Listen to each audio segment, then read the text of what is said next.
আসসালামু আলাইকুম। আজ আমরা আমাদের ঘাসের প্রজেক্ট দেখাবো। এখন সকাল 5:30 বাজে। তো আমরা এখন ঘাস কাটবো এবং আপনাদেরকে দেখাবো যে আমাদের কতটুকু ঘাস আছে এবং এই ঘাস দিয়ে কয়টি গরু পালা যায়। এই যে আমরা চলে আসলাম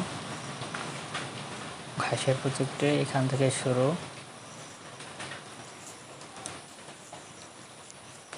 এখানে বাঁশঝাড়ের জন্য ঘাসটা এটা একটু কমা।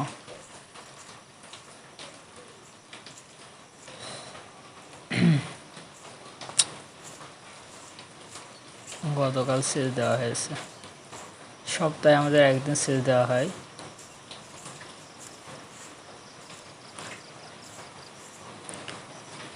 এখান থেকে ওই যে কাঁঠাল গাছ দেখা যাচ্ছে ওই পর্যন্ত আমাদের ঘাসের জায়গা। তো এখন আমি ঘাস কাটবো। এই যে এই অবস্থায় আছে আমাদের ঘাস। এখন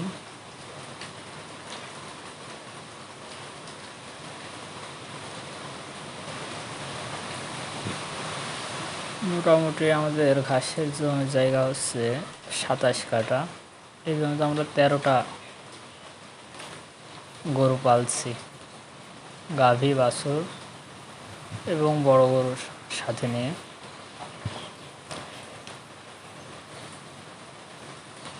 তো আপনাদের যদি 15টা গরু থাকে আর যদি অন্য কোনো ঘাসের সোর্স না থাকে তাহলে কিন্তু এই ঘাসে হবে না। এর জন্য মিনিমাম 3 বিঘা ঘাস প্রয়োজন। তো আমাদের একবেলা মাঠ থেকে খেয়ে আসে আর সকাল রাত্রে বাসায় খাই।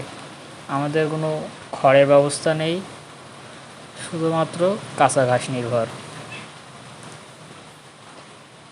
তো অন্যদিন গরুগুলো দেখাবো কেমন আছে। আর এই ঘাসের উপরে শুধুমাত্র ঘাস, কাঁচা ঘাস খেয়ে গরুগুলো কেমন আছে। আপনারা যদি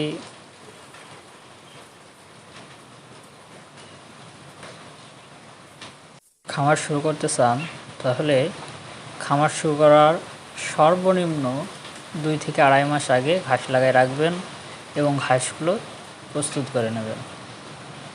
না হলে ঘাস ছাড়া এখন খড়ের যে দাম এবং কাঁচা ঘাস যা পশু খাদ্য অত্যন্ত প্রয়োজনীয়, আগে আমাদের ঘাস প্রস্তুত করতে হবে, যা খামারে গরু তোলার 2 থেকে 2.5 মাস পূর্বে।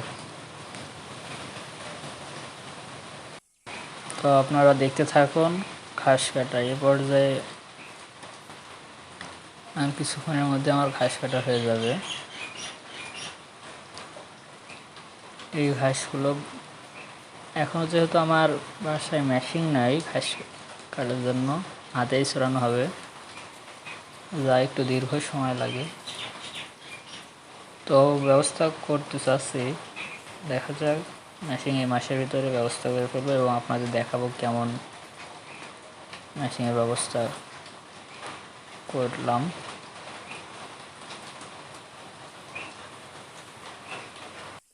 আর আপনারা যদি চান আরেকদিন ঘাস কিভাবে তৈরি করতে হয়, ঘাসে কি সার দিতে হয়, কিভাবে কোপাতে হয়, সবগুলো দেখাবো। ধন্যবাদ। আজকে এই পর্যন্তই। দেখতে থাকুন শেষ পর্যন্ত। আসসালামু আলাইকুম।